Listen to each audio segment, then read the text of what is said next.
Bismillahirrahmanirrahim. Assalamualaikum warahmatullahi wabarakatuh. Salam sejahtera bagi kita semuanya, para penonton, audiens yang ada di lokasi maupun yang ada di yang jauh di sana.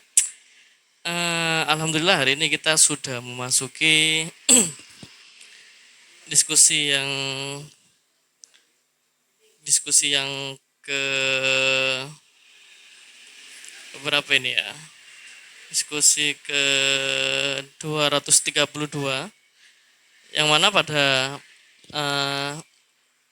pertemuan kali ini kita akan mengangkat salah satu tema penting, tema menarik dalam edisi bulan Oktober ini tentang edisi sosiologi, di mana pada pertemuan kali ini akan diawali oleh pemikiran penting dari tokoh sosiolog asal Jerman, Ralph Dahrendorf, yang kemudian akan dilanjut dengan beberapa tokoh-tokoh lain pada minggu-minggu berikutnya seperti James Kuhlman, ada juga Ulrich Beck, ada juga Herbert Blumer, dan yang terakhir akan diakhiri diskusi edisi sosiologi ini dengan pemikiran penting dari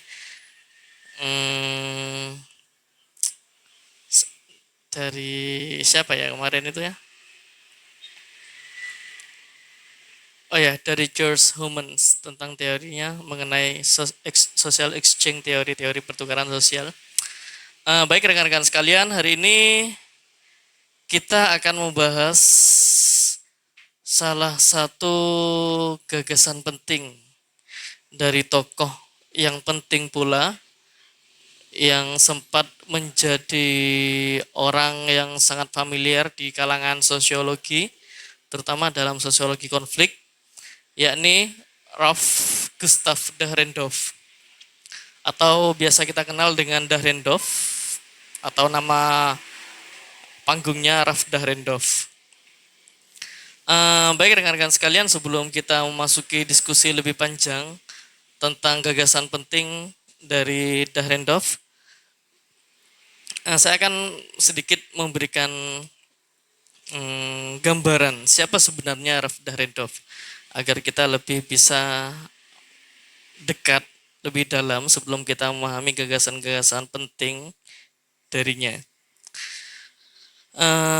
Ralph Dahrendorf ini adalah seorang sosiolog, pasti sosiolog ya. Ada juga yang mengatakan Dahrendorf ini seorang ilmuwan politik, karena memang selain pemikirannya banyak berkontribusi dalam ranah sosiologi, Dahrendorf ini juga sempat beberapa waktu pernah menjabat di beberapa posisi penting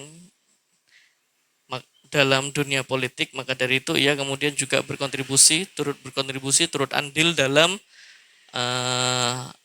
ilmu politik sains. Secara dari mana Ralph Dahrendorf ini bisa kita temukan dari namanya. Kalau dari namanya ini kita sangat familiar sekali. Dahrendorf ini sangat erat kaitannya dengan Jerman ya. Jadi memang Dahrendorf ini seorang sosiolog asal Jerman, dan bukan satu-satunya sosiolog asal Jerman, karena sudah banyak sekali tokoh-tokoh yang sebelumnya sosiolog maupun tokoh-tokoh pemikiran lain yang berasal dari Jerman. Dan memang kalau kita melihat secara lokomotif pengetahuan, terutama di bidang sosial dan filsafat, kita akan melihat ada dua negara yang paling banyak menghasilkan para ilmuwan di bidang ilmu sosial dan filsafat humaniora, yakni kalau enggak Jerman ya Prancis. Nah, dua ini adalah kiblat pengetahuan tentang ilmu sosial dan filsafat yang selama ini sudah kita pahami bersama. Baik rekan-rekan, jadi Ralph Dahrendorf ini banyak berkontribusi dalam kajian sosiologi itu sejak mulai masa-masa di mana dia memasuki usia-usia matang, usia-usia dewasa, atau kurang lebih pada sekitar tahun 1950-an, Karena kalau dari usia lahir, Dahrendorf ini lahir pada tahun 1929 di salah satu kota besar di Jerman, Hamburg. Dan meninggal juga kurang lebih belasan tahun yang lalu, yakni pada tahun 2009, Dahrendorf diakhiri hidupnya dan kebetulan juga di tempat yang sama, tapi di kota yang berbeda, tetap di Jerman tapi di kota Köln. Nah, jadi selama usia ini, selama dari lahir, terutama ketika Dahrendorf sudah mulai mengembangkan tradisi keilmuannya sampai meninggal, ini banyak sekali kontribusi dan juga banyak sekali sumbangsih dalam ilmu sosiologi yang turut disumbangkan oleh sosok Dahrendorf, terutama dalam bidang sosiologi konflik. Karena memang kalau kita berbicara konflik, Dahrendorf ini salah satu tokoh yang sering kita lupakan ya. Karena selama historisitas sosiologi konflik, kita akan selalu dihadapi dengan sosok Karl Marx. Ketika kita berbincang tentang konflik, kita akan selalu dihadirkan dengan gagasan-gagasan konflik antar kelas dari Karl Marx. Namun banyak sekali kita yang abai, ada yang abai, mungkin ada juga yang memang belum memahami secara detail tentang bagaimana kerangka konseptual di bidang teori konflik, terutama dalam bidang sosiologi, bahwasanya tidak hanya Karl Marx saja yang berkontribusi besar dalam bidang ini, tapi juga ada beberapa tokoh-tokoh lain. Seperti halnya Lewis Gusser yang sudah kita bahas beberapa waktu yang lalu tentang fungsionalisme konfliknya. Dan hari ini juga ada Ralf Dahrendorf yang juga pemikiran tentang konfliknya itu juga sangat berperan penting dalam bagaimana kita melihat konflik di ranah masyarakat industri zaman sekarang.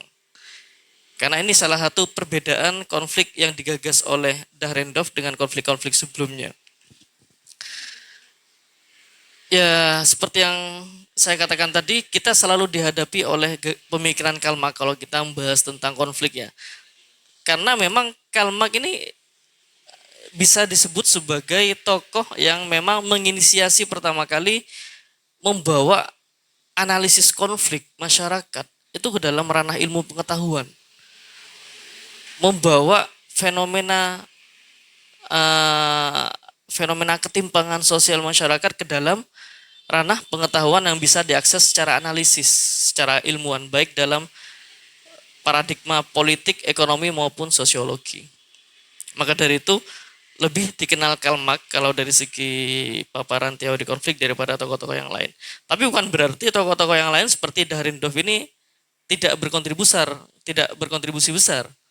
Bahkan banyak kalangan-kalangan pemikir-pemikir baru yang dimaksud itu adalah modern dan pasca modern atau posmo, itu juga sangat menganggap bahwasanya Dahrendorf ini sangat berkontribusi besar dalam bagaimana kita memahami konflik, tapi tidak zaman dulu, melainkan pada zaman masyarakat industri zaman sekarang.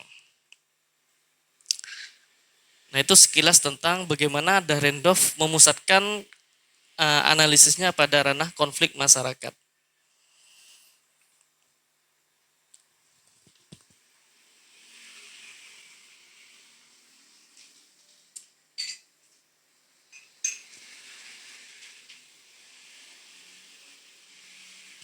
Nah, sekarang kita masuk ke dalam pembahasan mengenai konflik. Saya rasa sama seperti Lewis Gusser ya.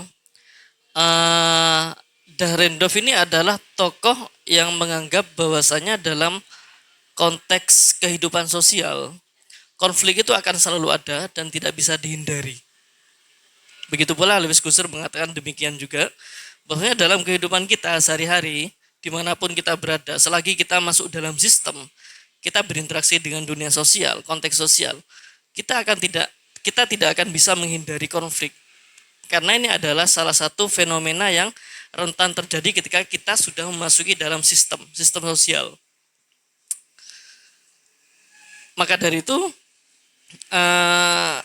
seyogianya kita tidak perlu risau sebenarnya kalau kata Dahrendorf ya. Kita tidak tidak perlu risau tentang adanya konflik. Tidak usah dihindari.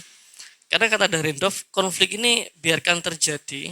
Karena kalau memang kita bisa mengelola, mengkoordinasikan, atau bisa mencari celah dari konflik yang terjadi ini, kita bisa mengambil manfaat dari konflik ini.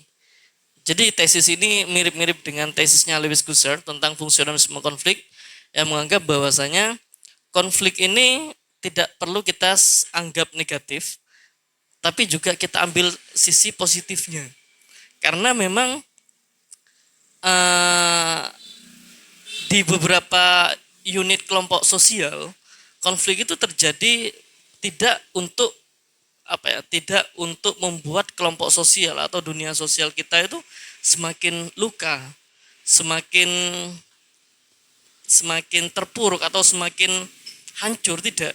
Tapi malah kalau kita bisa mengambil celah, kita bisa memandang bahwasanya konflik ini bisa menciptakan integrasi, bisa memunculkan konsensus baru, bisa menciptakan kesepakatan baru, keseimbangan baru, dan juga kelekatan yang semakin erat di antara unit-unit dalam suatu kelompok sosial.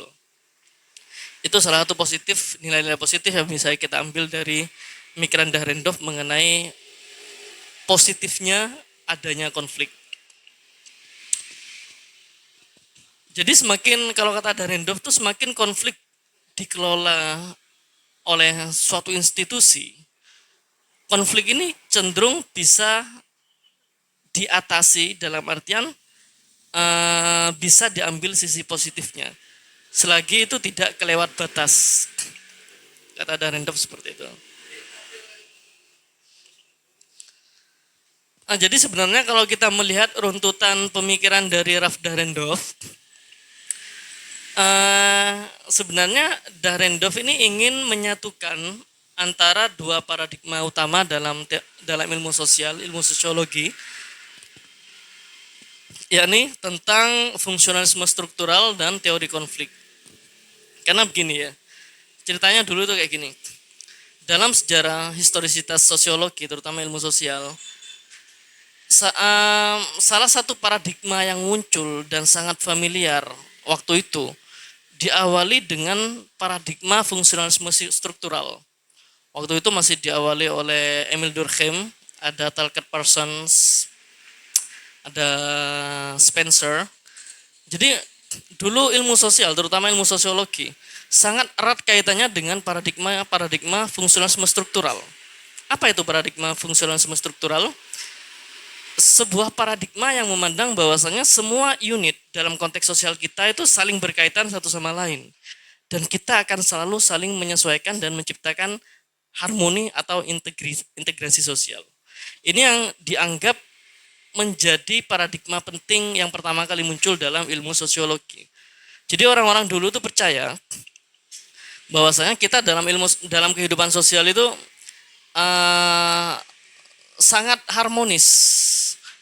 Satu unit dengan unit lainnya, satu peran dengan peran lainnya dalam dunia sosial.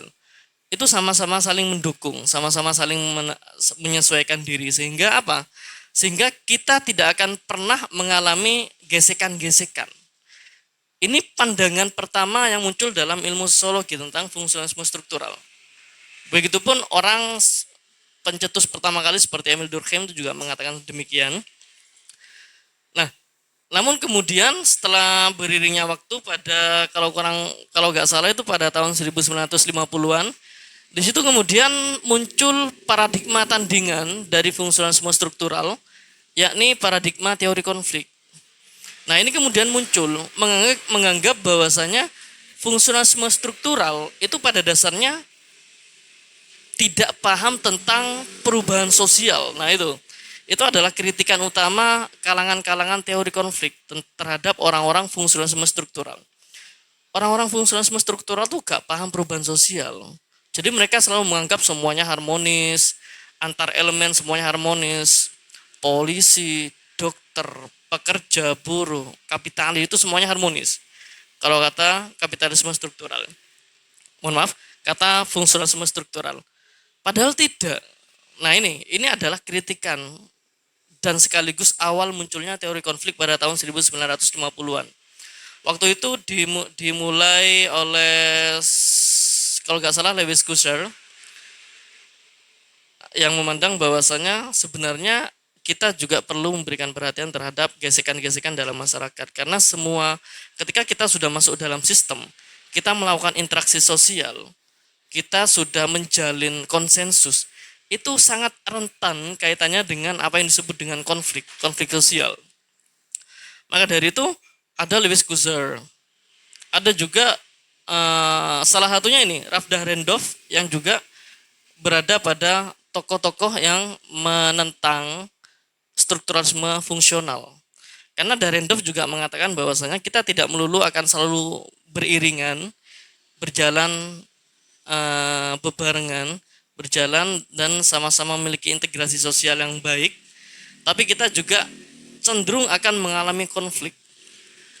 Bahkan kata orang-orang teori konflik ini mengatakan seperti ini, jangan-jangan orang-orang fungsionalisme struktural ini ingin menutupi disintegrasi dalam masyarakat sehingga perlawanan, bentuk pembangkangan, pemberontakan itu bisa diminimalisir.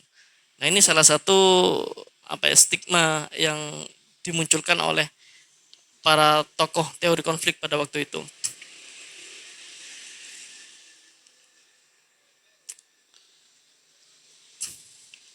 Jadi Dahrendorf ini ingin menyatukan ya sebenarnya ya, ingin menyatukan fungsionalisme struktural dengan teori konflik agar keduanya tidak mengalami ketegangan seperti yang saya katakan tadi.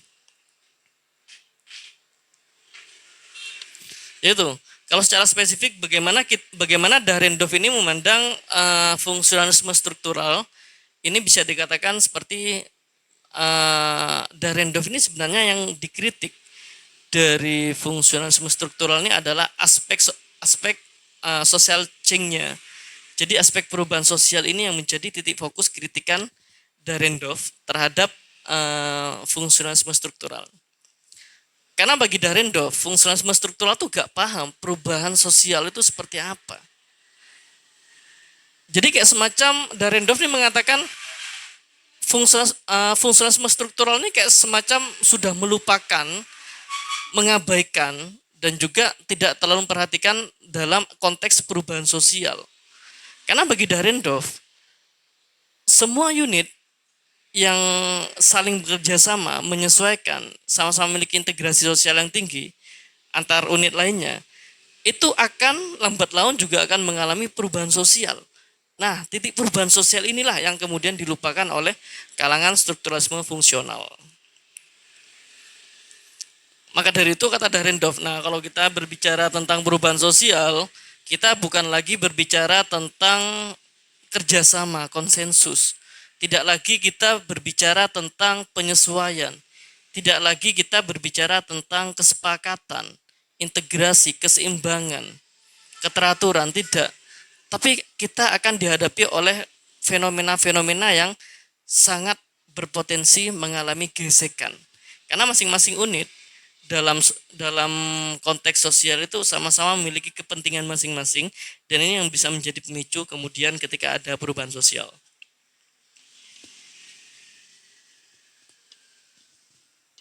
Nah, kita akan mencoba menarik pemikiran konflik dari Dahrendorf ini secara historis. Karena memang kalau seperti yang saya katakan tadi, ketika kita berbicara tentang konflik, semua tokoh, bahkan seorang Dahrendorf pun, itu tidak akan melupakan seorang inisiator.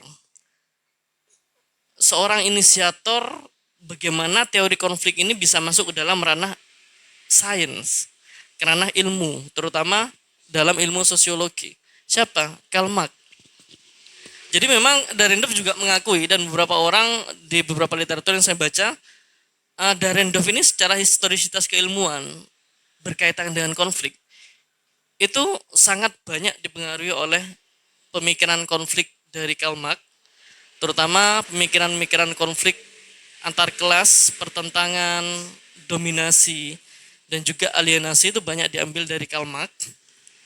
Namun pertanyaannya, apakah Dahrendorf ini sudah menerima semua teori dari Karl Marx atau tidak?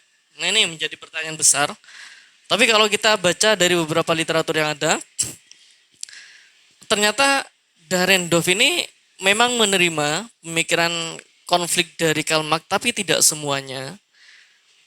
Ada beberapa poin yang memang disepakati dan ada juga beberapa poin yang tidak disepakati oleh Dahrendorf. Terutama hal yang paling tidak disepakati oleh Dahrendorf tentang pemikiran konflik dari Karl Marx ini adalah tentang bagaimana kita melihat analisis konflik dari perbedaan zaman. Jadi Dahrendorf tuh menganggap konflik pertentangan kelas yang ditawarkan oleh Karl Marx itu hanya bisa relate pada zaman di mana Karl Marx itu dibesarkan dan bagaimana teori itu berkembang pada waktu itu. Tapi tidak dengan sekarang. Ini yang menjadi ketidaksepahaman Dahrendorf terhadap teori konfliknya Marx. Karena kata Dahrendorf, kita mengkaji konflik itu kita juga harus sesuaikan dengan kondisi zaman. Kondisi konflik yang terjadi pada zaman Karl Marx tentang ketidakteraturan antara kelas pekerja dan kaum kapitalis itu tidak bisa kita ambil kesimpulan itu juga terjadi pada zaman sekarang, tidak. Karena perbedaan zaman itu juga memaksa kita untuk melakukan analisis lebih dalam tentang konflik mengenai zaman kita yang ada pada zaman sekarang ini. Jadi kalau kata Dahrendorf itu perlu dimodifikasi. Jadi Dahrendorf tidak lagi fokus tentang bagaimana apa yang sudah dilakukan oleh Karl Marx dulu dalam melihat konflik kelas antara kaum proletar dan kaum kapitalis misalnya. Kita tidak bisa analisis konflik pada konteks itu lagi. Misalnya, terutama yang paling dikritik oleh Dahrendorf ini tentang bagaimana Karl Marx memandang bahwasanya penyebab muara atau sumbu yang menyebabkan konflik muncul pertama kali itu adalah didasari oleh faktor kebutuhan ekonomis atau kepemilikan modal alat produksi. Ini sebenarnya tidak cocok sama sekali kalau kata Dahrendorf dengan zaman sekarang. Itu mungkin cocok dulu karena memang pada zamannya Karl Marx, dulu memang pada waktu itu sangat banyak sekali dunia sosial kita, kelas kita, banyak sekali dipenuhi oleh kaum-kaum pekerja. Kaum-kaum kapitalis, pemilik modal. Pemilik modal yang punya alat produksi. Maka dari itu Karl Marx menekankan seperti itu. Tapi ya zaman sekarang tidak. Kita sekarang hidup di fase di mana konteks sosial kita, kelas sosial kita sangat bervariasi. Ada kelas pekerja juga ada, kelas kapitalis juga ada, bahkan ada juga kelas-kelas yang lain yang ada selain kelas-kelas yang saya sebutkan tadi. Menurut Dahrendorf seperti itu. Jadi memang kita harus memodifikasi apa yang terjadi pada teori konfliknya Karl Marx pada zaman dahulu itu. Nah, maka dari itu karena yang paling dikritik dari oleh Dahrendorf dari Karl Marx ini pada penyebab konflik yang dibatasi oleh faktor ekonomi saja, maka dari itu Dahrendorf memberikan sebuah masukan, memberikan sebuah pandangan baru yang mengatakan bahwasanya konflik sosial, konflik kelas itu sebenarnya bukan disebabkan oleh faktor ekonomis, tidak. Bukan disebabkan oleh faktor kepemilikan alat produksi, tidak. Tapi saat ini konflik itu rata-rata disebabkan oleh adanya hubungan kekuasaan, otoritas, peran, kepentingan, kekuasaan. Itu sebenarnya yang menjadi sumber atau muara dari konflik-konflik yang muncul selama ini dalam dunia sosial kita. Konflik antar ras, etnis, konflik antar gender, kelas sosial, dan beberapa kelas-kelas stratifikasi sosial lainnya dalam lingkungan sosial kita. Itu semuanya disebabkan bukan lagi gara-gara siapa yang punya kaya, siapa yang kaya, siapa yang punya alat produksi lebih banyak, tidak. Tapi sekarang itu sudah beda lagi. Sekarang itu konflik sosial disebabkan oleh otoritas, siapa yang lebih berwenang, kewenangan, kekuasaan, peranan, itu adalah aspek-aspek yang sangat menentukan timbulnya konflik dalam dunia sosial kita. Jadi kalau kata Darendorf, sekarang tuh kita lupakanlah kalau kita berbicara tentang konflik antar kelas yang menyebabkan antara orang, mohon maaf, orang miskin dengan orang kaya, itu lupakanlah. Kita harus melupakan dikotomi kelas seperti itu. Karena sekarang bukan lagi kelas itu dibedakan sesuai dengan tingkat kekayaan, kepemilikan alat produksi, tidak. Tapi tentang siapa yang menguasai dan siapa yang dikuasai. Ini yang perlu hari ini kita perhatikan kalau kata Darendorf ini. Jadi orang yang masih percaya tentang paradigma teori konfliknya Karl Marx yang memandang bahwasanya faktor ekonomi dan juga faktor kepemilikan alat produksi itu masih menjadi penyebab munculnya konflik, itu harus dilupakan benar-benar karena itu tidak relate dengan zaman sekarang. Gitu.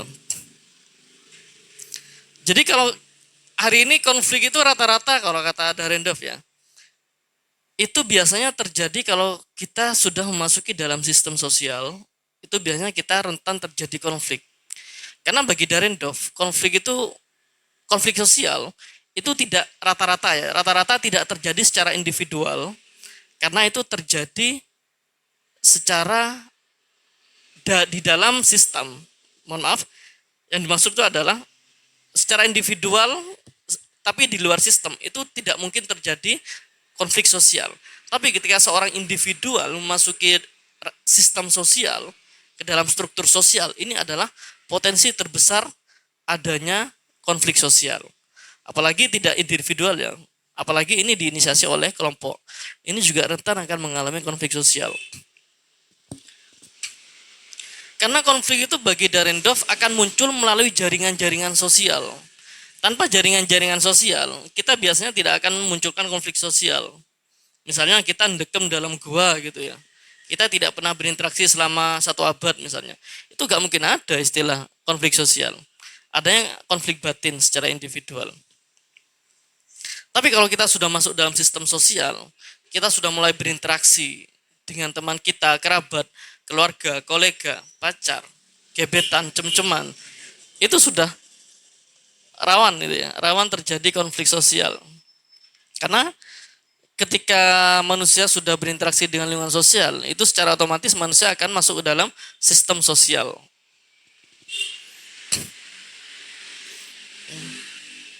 Nah, ini kritikan selanjutnya yang dipaparkan oleh Darendorf kepada Karl Marx yang sekaligus menjadi pemikiran penting tentang konflik dari Darendorf. Tentang pengendalian. Nah, atau controlling ya. Jadi kata Darendorf kayak gini. Kita lupakan saja orang yang mengatakan bahwasanya orang kaya, pemilik modal itu bisa menguasai sepenuhnya terhadap orang-orang yang dikuasai. Artinya seperti ini. Jadi kata Darendorf, tidak selalu orang pemilik modal, bos-bos besar, bos-bos besar di korporasi-korporasi, di perusahaan-perusahaan yang bergerak di ranah industri, itu tidak selamanya dia yang menjadi bos besar, pemilik modal besar, kekayaan tidak terukur, dan juga memiliki pengalaman yang luas. Itu juga belum tentu dia itu bisa menguasai bawahannya atau karyawan yang ada di dalam korporasinya, institusinya, instansinya. Itu tidak selalu. Karena kalau kata Darendorf, kita memang harus benar-benar memahami, kita harus benar-benar membedakan antara kepemilikan dan pengendalian. Nah, ini juga yang dilupakan oleh Karl Marx kalau kata Darendorf ya. Jadi kalau kata Karl Marx dulu menganggap kayak gini. Intinya orang yang punya uang itu kaya. Kalau kata Karl Marx dulu ya, orang yang punya uang itu pasti berkuasa. Iya, sama kayak Bayam Sore ya. Jadi itu relate ya.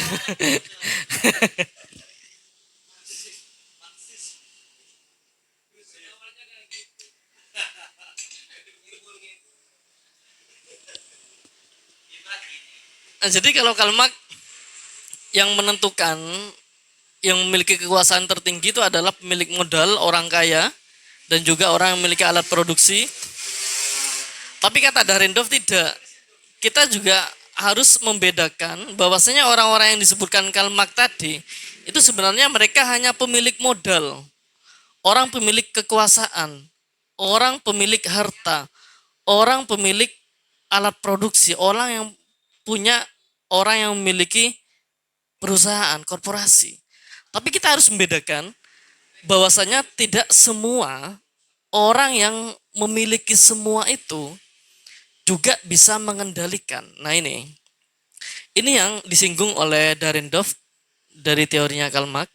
Karl Marx itu lupa, kalau kata Dahrendorf, Karl Marx itu lupa bahwasanya tidak semua orang yang memiliki kekayaan itu juga bisa mengendalikan. Apalagi kita melihat zaman sekarang. Sekarang tuh rata-rata kayak gini. Orang yang punya perusahaan besar, misalnya koperasi di bidang industri, batu bara misalnya. Bos besarnya itu tidak selamanya dia akan melakukan controlling, tidak selamanya dia akan mengelola, menguasai. Tidak selamanya dia hanya pemegang saham. Dia hanya penyumbang saham terbesar. Tapi tidak mungkin dia yang bisa mengendalikan. Karena bos-bos besar seperti itu, mereka akan menunjuk orang-orang tertentu untuk mengontrol, untuk mengelola. Nah, orang yang mengontrol, orang yang mengelola ini berbeda dengan orang yang punya modal. Maka dari itu, konflik zaman sekarang itu biasanya bukan disebabkan oleh pemilik modal, tapi disebabkan oleh orang yang bisa mengelola, mengkontrol tadi. Meskipun misalnya si A itu punya modal dan dia punya modal besar, mendanai perusahaan besar, misalnya batu bara ya. Tapi dia itu menyuruh satu orang untuk mengelola. Wes ini kelola, gimananya. Nah, ketika proses terjadinya sistem tersebut berjalan, entah itu bagaimana distribusi karyawan, distribusi prosedural dan semuanya, itu yang akan mengurus, yang banyak memiliki peran itu sebenarnya bukan bos besarnya, tapi orang yang disuruh untuk mengelola. Nah, ini yang perlu kita pahami bersama, bahwa tidak semua orang pemilik modal itu bisa secara seenaknya mengontrol bawahan yang ada di institusinya. Tapi sekarang pada zaman industri sekarang yang bisa mengelola lebih banyak, perannya yang lebih besar, otoritas yang lebih besar, itu akan dipegang oleh orang yang bisa mengelola, bukan orang yang pemilik saham atau modal. Itu yang kurang diperhatikan dari Karl Marx, sekaligus menjadi salah satu pemikiran penting konflik dari Dahrendorf.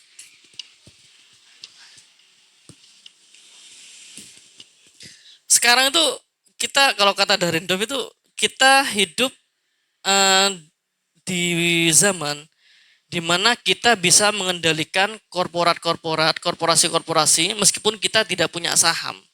Nah ini, kita sekarang hidup di zaman kita bisa mengendalikan sebuah perusahaan, sebuah usaha besar, meskipun kita tidak punya modal.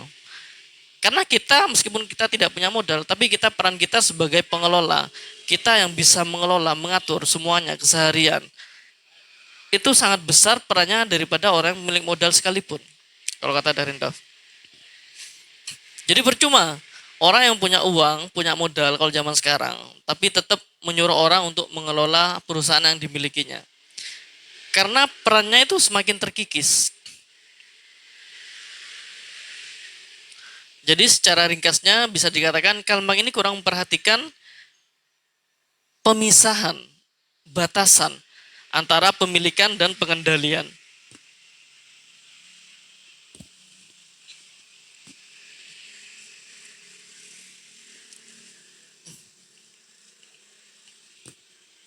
Nah, kata Dahrendorf juga kita hari ini tuh sangat banyak sekali.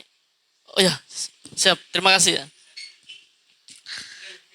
Kalau kata Dahrendorf, hari ini kita juga banyak dihadapi oleh beberapa macam fenomena, di mana fenomena zaman sekarang tidak lagi kita dibedakan menjadi dua kelas, antara kelas proletar dan juga kelas kapitalis, tapi juga sangat banyak sekali kelas-kelas yang sudah terbagi, dan ini yang juga dilupakan oleh Karl Marx.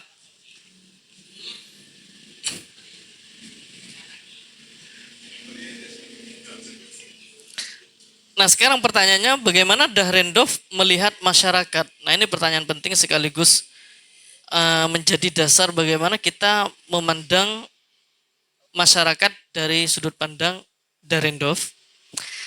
Jadi kalau melihat masyarakat, kalau kata Dahrendorf, akan kita masyarakat itu akan terbagi dua jenis. Ada yang masyarakat konflik, ada yang masyarakat konsensus. Jadi seharusnya kalau kata Dahrendorf ya, seharusnya ilmu sosial, terutama sosiologi, kita fokus pada dua paradigma ini, paradigma konflik dan paradigma konsensus, agar kita tidak bingung menentukan struktur sosial, agar kita tidak bingung dalam menganalisis fenomena sosial, fakta sosial. Jadi kita, kalau kata Dahrendorf, seharusnya masyarakat ini hanya dibagi menjadi dua, yakni masyarakat konflik dan masyarakat konsensus. Karena fenomena masyarakat hari ini pada masyarakat industri, kata Dahrendorf, ini kita tidak akan banyak teralihkan oleh dua jenis masyarakat ini. Dalam segala daily activity-nya masyarakat, keseharian, dinamika sosialnya, itu tidak akan lepas dari konsensus dan konflik. Itu kalau kita sudah masuk ke dalam rumpun sistem sosial.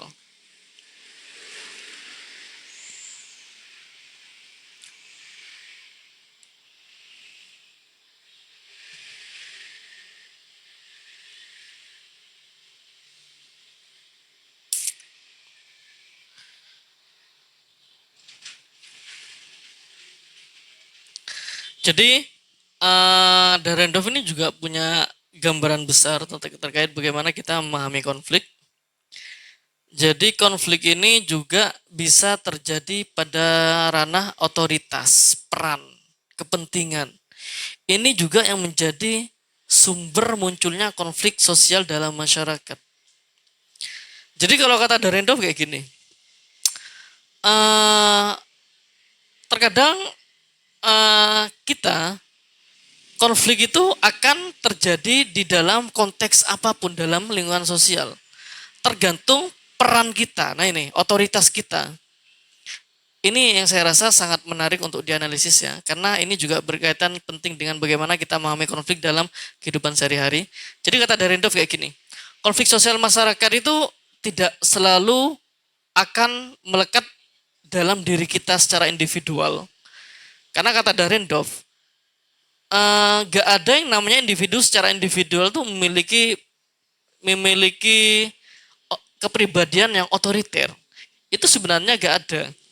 Karena ketika sudah individu masuk ke dalam konteks sosial, individu akan melebur menjadi satu dalam sistem sosial. Akhirnya apa? Akhirnya individu akan dibagi menjadi ke dalam beberapa peranan-peranan sosial. Nah, ketika sudah individu masuk ke dalam peranan sosial, kepribadian otoriter tadi itu secara otomatis akan hilang. Karena individu akan dipaksa untuk berjalan berdasarkan peran yang dimiliki dalam konteks sosial. Artinya gimana? Artinya kayak gini. Jadi Dahrendorf nih mengatakan bahwasanya kita bisa saja menguasai dan dikuasai dalam lingkungan manapun, tergantung peranan kita. Jadi kan muara utama konflik kalau kata Dahrendorf ini kan tentang siapa yang menguasai dan siapa yang dikuasai. Jadi dalam skala-skala sosial, kita hari ini dalam lingkungan simposium misalnya, kita berperan sebagai orang yang menguasai. Itu bukan berarti ketika kita keluar dari simposium kita juga akan menguasai, tidak. Tapi tergantung bagaimana peranan kita yang sudah dilekatkan kepada kita di dalam unit kelompok sosial tadi. Hari ini saya misalnya, saya dikuasai di dalam, saya menguasai dalam forum kajian sore ini karena saya berperan sebagai pemateri. Jadi saya berhak menguasai kalian. Kalian adalah orang-orang organ-organ yang saya kuasai. Tapi apakah ketika saya keluar dari unit kelompok kajian sore ini saya bisa tetap memiliki peran sebagai penguasa? Tidak. Karena ketika kita sudah keluar dalam satu unit kontrol sosial, kita bisa jadi memiliki peran sosial yang berbeda. Misalnya hari ini saya menguasai kalian, tapi ketika saya keluar dari sini, saya keluar yang berperan sebagai masyarakat sipil Pamekasan. Saya adalah orang yang dikuasai, karena penguasanya adalah bupati misalnya. Ini adalah faktor-faktor bagaimana kita memahami tentang konflik-konflik yang ada di beberapa elemen-elemen skala sosial, kelompok sosial. Jadi sebenarnya konflik-konflik sosial dalam kelompok itu bukan siapa yang punya uang, bukan siapa yang punya apa ya, yang punya kepemilikan modal yang luas, tapi tentang siapa yang berperan pada waktu itu.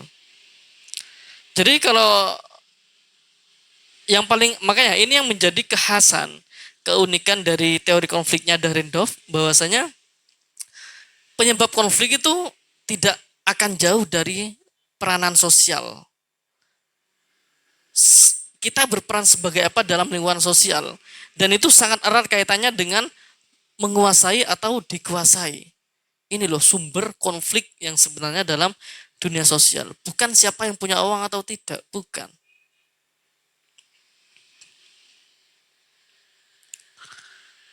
Jadi kalau kata Dahrendorf itu secara prinsipal mengatakan bahwasanya konflik sosial ini hanya terjadi dalam sistem sosial ya.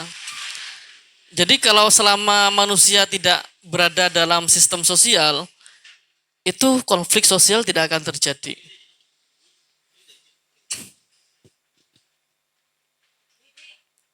Jadi kenapa kemudian judul diskusi pada sore hari ini mengangkat tentang konflik kekuasaan?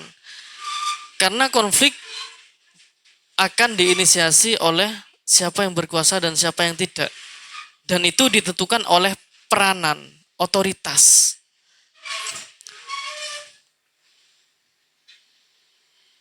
Misalnya seorang bupati ketika berada di dalam lingkungan konteks sosial, dia akan menjadi orang nomor satu dan dia berperan sebagai orang penguasa, orang yang menguasai.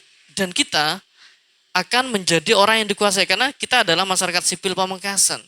Tapi ketika seorang bupati masuk ke dalam konteks keluarga misalnya, belum tentu dia akan menjadi orang yang penguasa karena bisa jadi dikuasai oleh istrinya.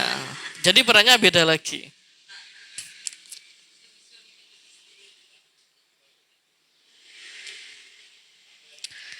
Jadi kalau kita berbicara tentang konflik, terutama konflik kepentingan, ada jadi Dahrendorf ini membedakan antara kelompok yang dikuasai dan kelompok yang menguasai. Jadi kelompok penguasa ini biasanya mereka tinggal meneruskan saja.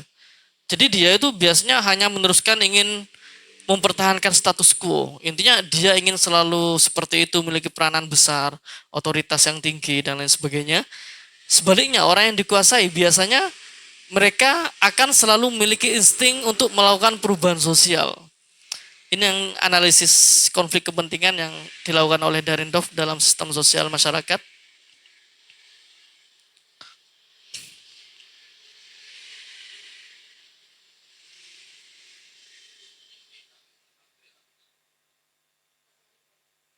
Jadi seperti yang saya katakan tadi, dan ini sekaligus menjadi kesimpulan dari diskusi yang saya sampaikan pada sore hari ini.